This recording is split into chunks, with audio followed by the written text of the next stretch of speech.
हैदराबाद विश्वविद्यालय में एसएफआई के एक प्रमुख छात्र नेता और वहाँ के विश्वविद्यालय छात्र संघ के महासचिव श्री राजू साहू ने एसएफआई को छोड़ा है। उनका एसएफआई को छोड़ना महत्वपूर्ण नहीं है, लेकिन उनके द्वारा जो गंभीर प्रश्न उठाए गए हैं वो इस बात को दर्शाते हैं कि इस देश के साम्यवादी आंदोलन में और जो एसएफआई की राजनीति करते हैं उसको चलाने वाली कम्युनिस्ट पार्टी में किस प्रकार से किन्हीं भी छात्रों के भविष्य को बिगाड़ते हुए अपने राजनीतिक लाभ के लिए उनको राजनीतिक रूप से उनके मुद्दों को भावनात्मक आधार पर शोषण करके केवल अपनी राजनीति की लक्ष्यों को पूरा करने का काम किया जाता है। और राजू साहू ने जो आरोप जॉइंट एक्शन कमेटी पे भी लगाए हैं वो आरोप इस मायने में गंभीर है कि विगत दिनों रोहित वेमुला जी की जिस प्रकार से और जिन परिस्थितियों में उनकी जो हत्या हुई, उन्होंने आरोप ये स्पष्ट रूप से लगाया है। उन्होंने जो सुसाइड किया, जिस प्रकार से रोहित वेमुला का सुसाइड हुआ, मैं सुधारना चाहूंगा, उन्होंने ये आरोप लगाया है कि जिन परिस्थितियों में एसएफआई के छात्र संगठन की कार्य पद्धति के कारण रोहित अपने आप को अकेला महसूस करने लगे थे, उसी तरह की परिस्थितियां श्री राजू साहू ने कहा है कि मेरे साथ भी निर्मित की जा रही है। उन्होंने ये भी कहा है कि रोहित को न्याय दिलाने वाले संगठनों में राजू साहू ने बढ़ चढ़कर हिस्सा लिया था, लेकिन उन्होंने ये कहते हुए वामपंथी छात्र संगठन एसएफआई की सदस्यता छोड़ने की घोषणा करी है कि एसएफआई केवल विषय को छात्रों के भविष्य को दांव पे लगाने के लिए ही अपने निजी स्वार्थ के लिए विषयों का उपयोग करती है। और साहू का जो स्टेटमेंट है,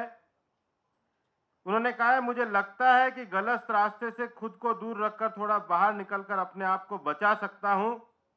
और उन्होंने कहा है कि कम्युनिस्ट पार्टी की अवसरवादी राजनीति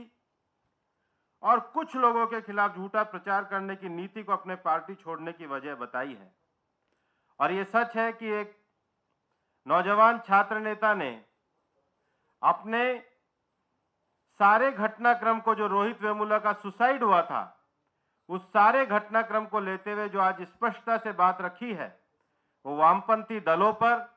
वामपंथी दलों की छात्र राजनीति पर, वामपंथी दलों की मंशा पर और वामपंथी दल जिस प्रकार से विषयों को तोड़ने मरोड़ने का काम करते हैं उस पर प्रश्न चिन्ह लगाए हैं। और उन्होंने बहुत सच कहा है, और ये सच है कि जवाहरलाल नेहरू यूनिवर्सिटी के भी इंसिडेंट में वामपंथी छात्र संगठनों ने हमेशा दो तरह के मानक और स्टैंडर्ड बना करके रखे। ये एसएफआई का पर्चा, अगर जवाहरलाल नेहरू स्टूडेंट यूनियन का और डीएसयू का अगर पर्चा पढ़ा जाए तो उनके जो आपस के विरोधाभास है ये स्पष्ट होते हैं। दूसरा विषय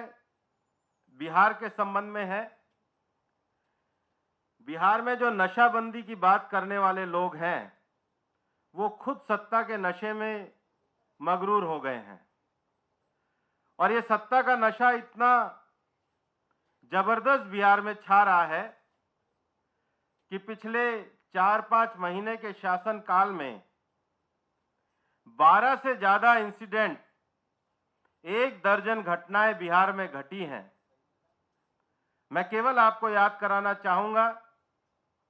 कि हमारी पार्टी के उपाध्यक्ष श्री विश्वेश्वर ओझा की हत्या हुई, उनके मुख्य अभियुक्त अभी तक पकड़े नहीं गए। वैशाली जिले में लोक जनशक्ति पार्टी के नेता श्री ब्रजनाथी सिंह की हत्या हुई, उनके मुख्य अभियुक्त भी नहीं पकड़े गए। बिहार में सत्ताधारी दल के विधायकों का हाल ये है कि सबसे पहले जदयू के विधायक जो अररिया जिले के श्री सरफराज अहमद हैं, वो महिला से छेड़खानी के आरोप में